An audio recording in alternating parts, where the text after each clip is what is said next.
সদায় ইমান সময়ত ডিউটিৰ পৰা ঘূৰি আহি আহাৰ গ্ৰহণ কৰাৰ পিছত অকণমান ভাত ঘুমটি মৰাটো মোৰ অভ্যাস। কিন্তু আজিৰ তাৰিখত মই না ভাত খাব পাৰিছোঁ, না আজিৰ তাৰিখত মই শুব পাৰিছোঁ। আপোনালোকে নিশ্চয় বুজি পাইছে মই কি কথা কৈছোঁ।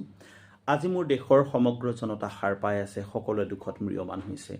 আজি আমাৰ দেশৰ সেনাবাহিনীয়ে কাশ্মীৰ অঞ্চলত অপাৰেশ্যন আৰম্ভ কৰিবৰ কাৰণে প্ৰস্তুত হৈছে। ক্ষয় ক্ষতি আমাৰো হ'ব, ক্ষয় ক্ষতি আমাৰ প্ৰতিপক্ষৰো হ'ব। কিন্তু কাশ্মীৰত যি নৰসংহাৰ কৰা হ'ল উগ্ৰপন্থীৰ জৰিয়তে, বিভিন্ন স্থানৰ পৰা যোৱা ভ্ৰমণকাৰীসকলৰ ওপৰত যি অত্যাচাৰ কৰিলে সন্ত্ৰাসবাদীয়ে, সেই অত্যাচাৰ আমি কেতিয়াও বুকুৰ পৰা পাহৰি যাব নোৱাৰোঁ। আমাৰ হিন্দু সভ্যতা অনুসৰি, আমাৰ সংস্কৃতি অনুসৰি অতিথি দেৱো ভৱ বুলি কোৱা হয়।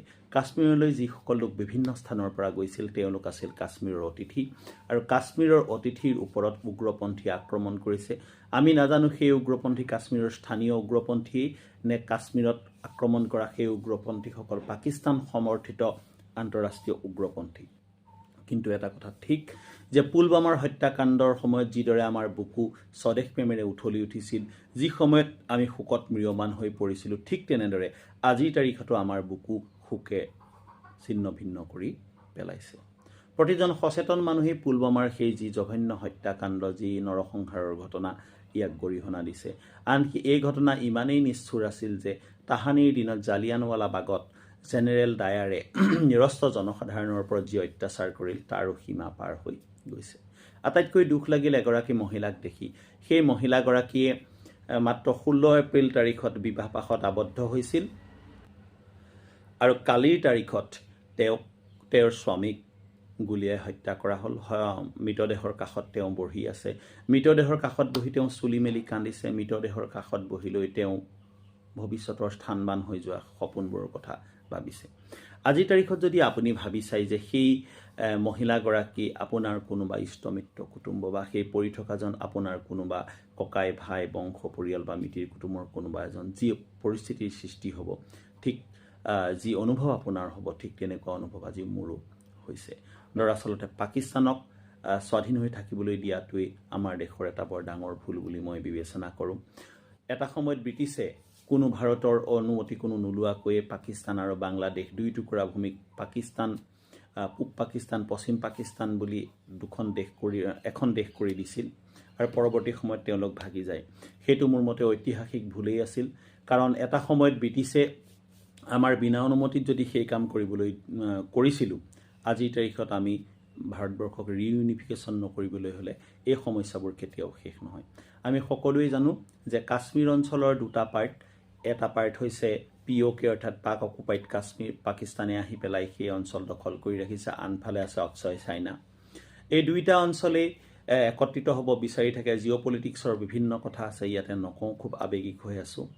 এই গোটেই অঞ্চল আচলতে ভাৰতীয় সেনাই সম্পূৰ্ণ নিজৰ দখললৈকে যেতিয়ালৈকে নানিব, তেতিয়ালৈকে আমাৰ মাজৰ পৰা এই সমস্যাবোৰ কেতিয়াও আঁতৰি নাযায়।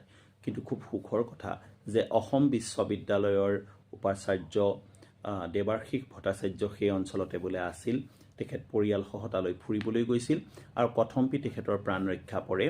আমি এই বৰণীয় ব্যক্তিজন যে আমাৰ মাজলৈ সুকলমে ঘূৰি আহিব পাৰিব বা ঘূৰি আহিব পাৰিছে, তাৰ বাবে পৰম পুৰুষৰ ওচৰত আমি সেৱা জনাইছোঁ, যাতে তেনেকুৱা ভাগ্যও মানুহক দিয়ক যে মৃত্যুৰ সন্মুখৰ পৰা কোনোবা ঘূৰি আহিব পাৰে। আৰু এটা কথা ঠিক, কাশ্মীৰৰ পৰা 370 অনুচ্ছেদ হটাই দিয়া হ'ল। কাশ্মীৰ সম্পূৰ্ণৰূপে এতিয়া আমাৰ সেনাবাহিনীয়ে নিয়ন্ত্ৰণ কৰিব পৰা এটা অঞ্চল হ'ল। কাশ্মীৰ অঞ্চললৈ পৰাপক্ষত ভ্ৰমণ কৰিবলৈ মানুহ নোযোৱাই ভাল। কাশ্মীৰতকৈ বেছি ধুনীয়া ধুনীয়া ঠাই আমাৰ উত্তৰ পূৰ্বাঞ্চলতো আছে। তাৰ পৰিৱৰ্তে কাশ্মীৰৰ পৰিৱৰ্তে আন ঠাইৰ প্ৰতি পৰ্যটকসকলক আকৰ্ষিত কৰা ভাল, আৰু নিৰ্দিষ্ট সময়ৰ কাৰণে কাশ্মীৰক বা কাশ্মীৰ অঞ্চলটো সেনাবাহিনীৰ অধীনত এৰি দিলেই খুব ভাল হ'ব বুলি মই ভাবোঁ। কাৰণ ভাৰতীয় সেনাৰ এই যি ঔষধ তাত প্ৰয়োগ কৰিব পাৰিব, সেই ঔষধ আমি কৰিব নোৱাৰোঁ। কাৰণ নিৰস্ত্ৰ জনতাৰ ওপৰত কাপুৰুষৰ দৰে আক্ৰমণ কৰিব পৰা সেই উগ্ৰপন্থীসকল আছে। এইখিনিতে আৰু এটা কথা মই কওঁ যে কাশ্মীৰ অঞ্চলৰ যি উগ্ৰপন্থী আমাৰ উত্তৰ পূৰ্বাঞ্চলৰ উগ্ৰপন্থীৰ নিচিনা নহয় বুলি মই কিছুদিনৰ আগত পঢ়িবলৈ পাইছিলোঁ। উত্তৰ পূৰ্বাঞ্চলৰ উগ্ৰপন্থীসকলে সেনাবাহিনীৰ সৈতে যুঁজ লাগিলেও 10-15 মিনিট 20 মিনিট তেওঁলোকে অন্ততঃ যুদ্ধ কৰে, এম্বুছ মোডত আহে। ফলত দুই পক্ষৰে কেজুৱেলিটি কিছু পৰিমাণে হয়, কিন্তু কাশ্মীৰ অঞ্চলৰ যি নিচ উগ্ৰপন্থী তেওঁলোকে দুটা গুলী ফুটুৱাই তাৰ পৰা পলায়ন কৰে বা কেইজনমান মানুহক হত্যা কৰি তাৰ পৰা পলায়ন কৰে। গতিকে এনেকুৱা নৃশংস অত্যাচাৰী উগ্ৰপন্থীসকল নিপাত যাওক তাকেই কামনা কৰিছোঁ।